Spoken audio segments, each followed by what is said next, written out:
Power is a delicate game, and history has shown that those who shine too brightly often meet a tragic fate.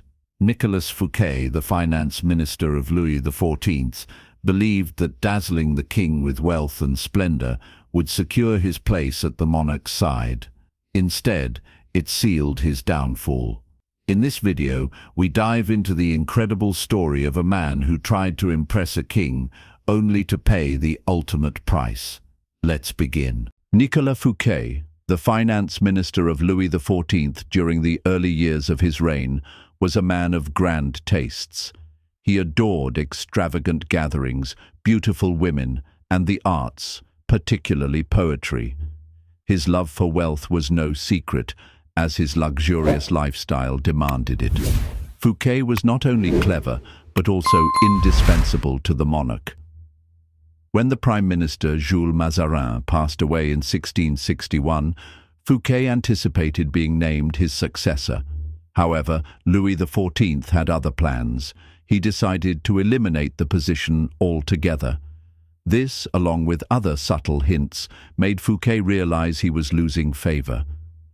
Determined to regain the king's approval, Fouquet decided to host the most spectacular celebration the world had ever witnessed.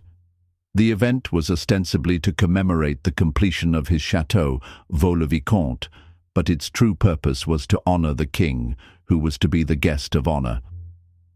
The guest list included the most brilliant aristocracy of Europe and some of the greatest minds of the era, La Fontaine, La Rochefoucauld, and Madame de Sévigné, among others. Molière even composed a play specifically for the occasion, which he performed at the conclusion of the evening. The celebration began with an opulent 7-course feast, featuring exotic delicacies from the Orient, never before tasted in France, as well as new dishes created exclusively for the night. The meal was accompanied by music commissioned by Fouquet to pay homage to the king. After the feast, guests were treated to a stroll through the chateau's gardens, which were so magnificent that they later inspired the design of Versailles.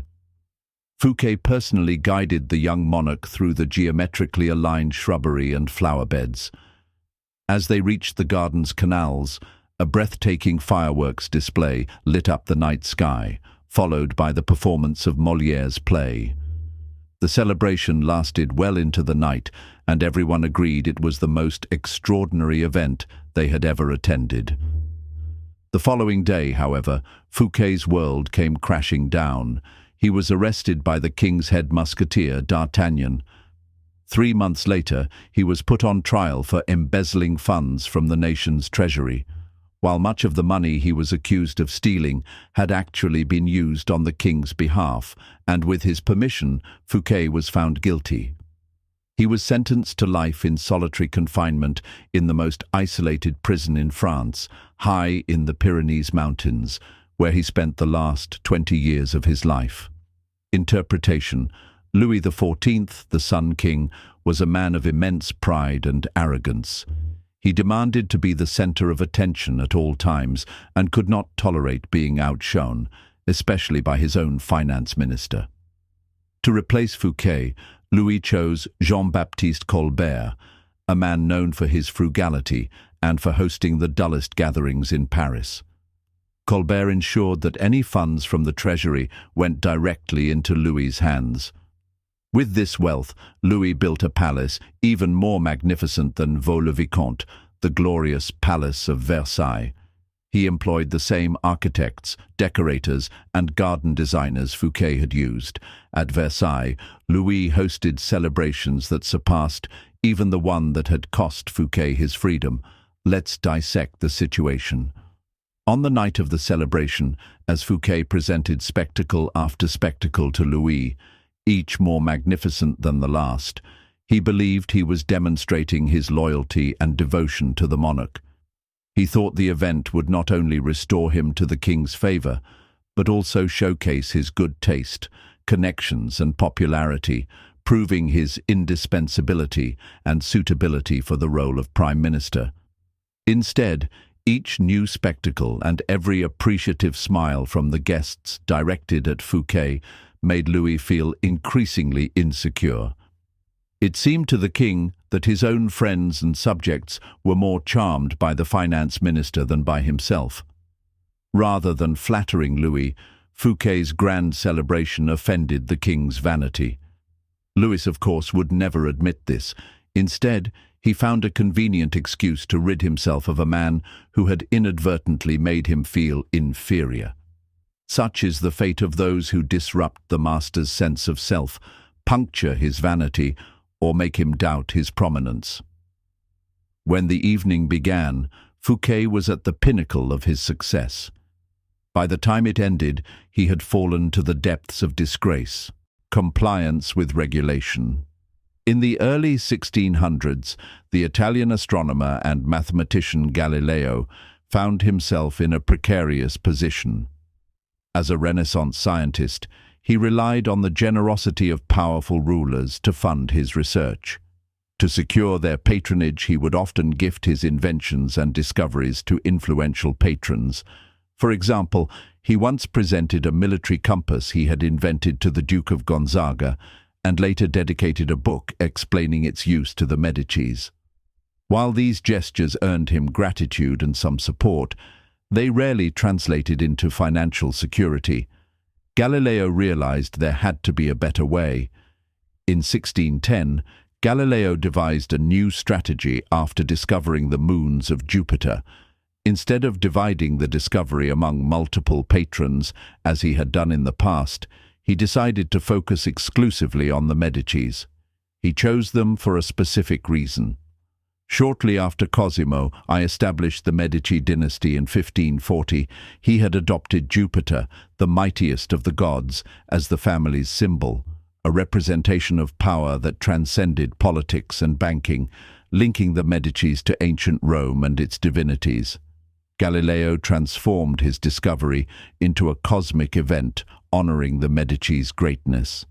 He announced that the moons of Jupiter had revealed themselves to his telescope at the same time as Cosimo II's enthronement. He emphasized that the number of moons, 4, aligned with the number of Medici brothers. Cosimo II had 3 siblings, and that the moons orbited Jupiter just as the 4 suns revolved around Cosimo I, the dynasty's founder. This celestial alignment, Galileo argued, demonstrated that the heavens themselves reflected the ascendancy of the Medici family. He even commissioned an emblem depicting Jupiter seated on a cloud with the 4 stars circling him, and presented it to Cosimo II as a symbol of his connection to the stars. In 1610, Cosimo II appointed Galileo as his official court philosopher and mathematician, providing him with a full salary. For Galileo, this was the pinnacle of success. The days of begging for patronage were over. Interpretation. Galileo's new strategy succeeded where years of begging had failed. The reason is simple. All masters desire to appear more brilliant than others. They care less about science, empirical truth, or groundbreaking discoveries than they do about their own name and glory. By linking the Medicis to cosmic forces, Galileo gave them infinitely more prestige than he could have by simply making them patrons of a scientific gadget or discovery. Scientists, like all others, are not exempt from the intricacies of court life and patronage. They, too, must serve masters who control the purse strings. Their intellectual prowess can often make their patrons feel insecure, as if their only role is to provide funding, a task that can seem mundane and ignoble. The key is to make the master feel creative, powerful, and more important than the work produced in his name. Instead of provoking insecurity, you must bestow glory. Galileo did not challenge the Medici's intellectual authority or make them feel inferior. Instead, by aligning them with the stars, he made them shine brilliantly among the courts of Italy. He did not outshine the master. He made the master outshine all others. Path to control. Everyone has insecurities. When you display your talents, you inevitably stir up resentment, envy, and other manifestations of insecurity. While you cannot spend your life worrying about the petty feelings of others, you must adopt a different approach when dealing with those above you. In the realm of power, outshining the master is perhaps the gravest mistake you can make. Do not be deceived into thinking that the dynamics of power have changed since the days of Louis XIV and the Medicis. Those who rise to high positions are like kings and queens. They crave security in their status and wish to feel superior to those around them in intelligence, wit, and charm. It is a dangerous misconception to believe that flaunting your talents will win the master's favor. He may feign appreciation, but at the first opportunity he will replace you with someone less intelligent, less attractive, and less threatening. Just as Louis XIV replaced the dazzling Fouquet with the dull Colbert. And like Louis, he will not admit the truth, but will find an excuse to remove you. This law involves two critical rules. First, you can inadvertently outshine a master simply by being yourself. Some masters are monstrously insecure, and your natural charm and grace may outshine them without any effort on your part. Consider the story of Astore Manfredi, the Prince of Faenza. Handsome, generous, and charismatic, he captivated his subjects with his open spirit. In 1500, when Cesare Borgia laid siege to Faenza, the city surrendered, expecting the worst. However, Borgia spared the town, occupied its fortress, and allowed the young prince to remain with his court. Weeks later, Borgia had Manfredi arrested and imprisoned in Rome. A year after that, Manfredi's body was found in the Tiber River, a stone tied around his neck. Borgia justified the act with trumped-up charges of treason, but the real reason was his own vanity and insecurity. Manfredi's natural talents outshone Borgia's, making the prince's mere presence a threat. The lesson is clear. If you possess natural charm and superiority, you must learn to avoid such insecure masters or mute your qualities in their presence. Second, never assume that because the master loves you, you can do as you please. History is filled with stories of favorites who fell from grace by taking their status for granted or daring to outshine their master. In late 16th century Japan, Sen no Rikyu, the premier artist of the tea ceremony and a trusted advisor to Emperor Hideyoshi, enjoyed immense favor. He had his own apartment in the palace and was honored throughout the land. Yet in 1591, Hideyoshi ordered his arrest and sentenced him to death. Rikyu chose to take his own life instead. The reason for his downfall? Rikyu had commissioned a wooden statue of himself wearing sandals, a symbol of nobility, and placed it in a prominent temple within the palace gates. To Hideyoshi, this act signified that Rikyu had forgotten his place and presumed equality with the highest nobility. Rikyu's miscalculation of his own importance cost him his life. The lesson is clear. Never take your position for granted, and never let favors go to your head. To turn this law to your advantage, you must flatter and elevate your master. Overt flattery can be effective, but has its limits. It is too direct and obvious. Discreet flattery is far more powerful. If you are more intelligent than your master, appear less so. Act naive and seek his expertise. Commit harmless mistakes that allow you to ask for his help. Masters relish such requests. A master who cannot share his wisdom may instead direct resentment toward you. If your ideas are more creative than your master's, attribute them to him publicly. Make it clear that your advice is merely an extension of his own. If you surpass your master in wit, play the role of the court jester, but ensure he remains the source of amusement and good cheer. If you are more sociable and generous, be careful not to overshadow him. He must always appear as the sun around which everyone revolves, radiating power and brilliance. If you are tasked with entertaining him, a display of your limited means may win his sympathy, but any attempt to impress him with your grace and generosity can prove fatal. Learn from Fouquet's mistake or pay the price. In all these cases, disguising your strengths is not a weakness, but a strategic move that leads to power. By allowing others to outshine you, you retain control instead of falling victim to their insecurity. This approach will serve you well when you decide to rise above your current status.